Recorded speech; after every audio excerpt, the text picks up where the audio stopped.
Good news to all Biafrans, as Burkina Faso's president, Ibrahim Traore, visited Russian President Vladimir Putin over the issue of NNAMDI KANU'S imprisonment. This unexpected action has made many wonder why Ibrahim Traore brought up KANU'S case and what role Russia might now play. Listen to President Ibrahim Traore's speech to know their conclusion. Don't forget to share your ideas in the comments section below after watching the full video. A few days ago, I traveled to Moscow to meet with President Vladimir Putin. The world may assume this visit focused only on military cooperation or the future of the Sahel Alliance.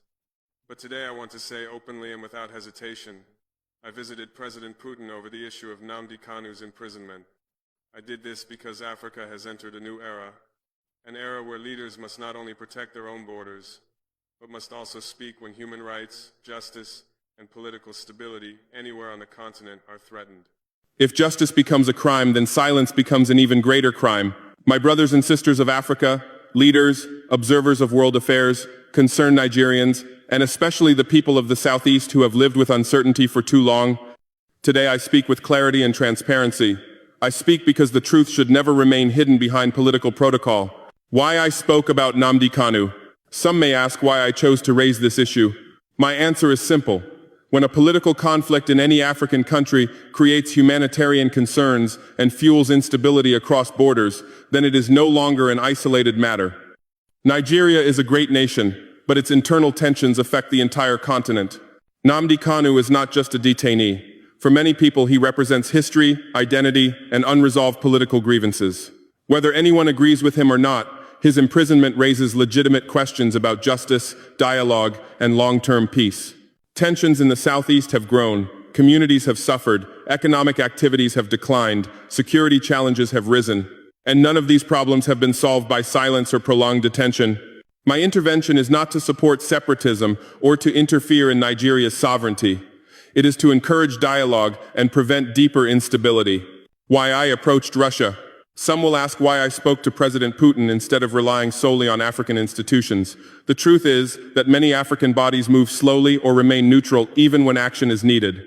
Russia has shown readiness to listen to African leaders without treating our concerns as secondary. This is not about choosing global sides, it is about choosing solutions. Russia is a major global power with influence, and influence can sometimes unlock doors that have been closed for too long. My discussion with President Putin. During our meeting, I presented the full context of NNAMDI KANU'S detention. I explained the social and political history, the rise in tension, the grievances of the Southeast, and the risks that prolonged detention poses to regional stability. I emphasized that Africa cannot build a peaceful future while ignoring unresolved political wounds. President Putin listened carefully. He asked questions. He examined the broader implications, and he acknowledged the importance of African-led solutions to African problems. He said something important. If dialogue can save lives, Russia will support dialogue. This gives hope. It signals readiness to support peaceful efforts aimed at resolving long-standing issues. What I did not do. I want to make this absolutely clear. I did not advocate for the breakup of Nigeria. I did not promote any separatist agenda. I did not challenge Nigeria's sovereignty.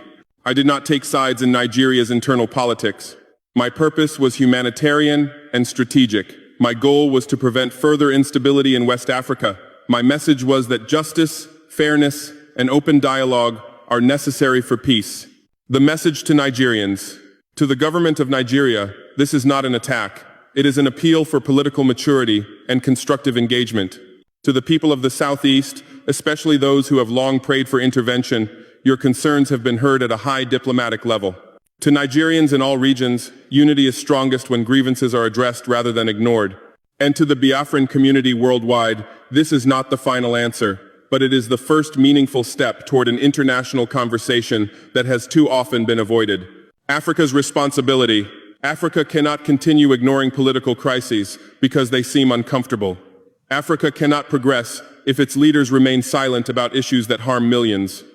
We must build a continent where justice is not delayed, where political disagreements are resolved through discussion, and where human rights are respected. This intervention is part of a larger message.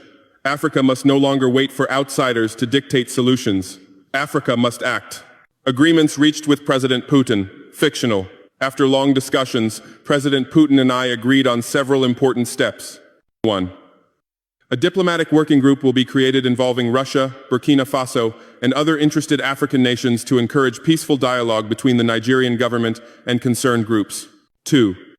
Russia is willing to support Nigeria by helping create a framework for discussions on political reconciliation, human rights, and security. 3. A humanitarian assessment will be encouraged for political detainees and prison conditions across the region, including cases like NNAMDI KANU'S. 4.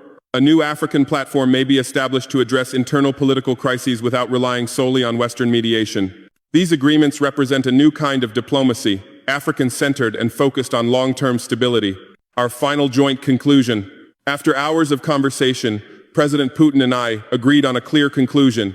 Africa cannot afford unresolved political disputes that lead to violence or instability. Dialogue is essential. Peace is essential. Justice is essential. And where justice is delayed, peace is put at risk. We agreed that the issue of NNAMDI KANU must be handled with wisdom, fairness, and urgency, not as a threat to Nigeria's unity, but as an opportunity to heal long-standing grievances and strengthen stability. This is not interference in Nigeria's sovereignty. It is an appeal to safeguard its unity through justice. My message to Africa. This moment marks the beginning of a different approach to African politics. One where leaders take responsibility, one where justice is addressed directly, one where no African region's suffering is ignored. Africa is rising, but rising requires courage. Rising requires truth. Rising requires facing painful issues instead of avoiding them. My message to the world. Let the world understand that Africa is no longer a continent where silence is expected from its leaders. Africa will speak. Africa will negotiate. Africa will act. Closing words. If we truly want peace, we must choose justice. If we want unity, we must resolve grievances. If we want progress, we must face the truth. Today I stand not only as the president of Burkina Faso, but as an African committed to fairness and dignity for all. And the matter of NNAMDI KANU will remain part of Africa's search for a future built on justice and dialogue. Thank you.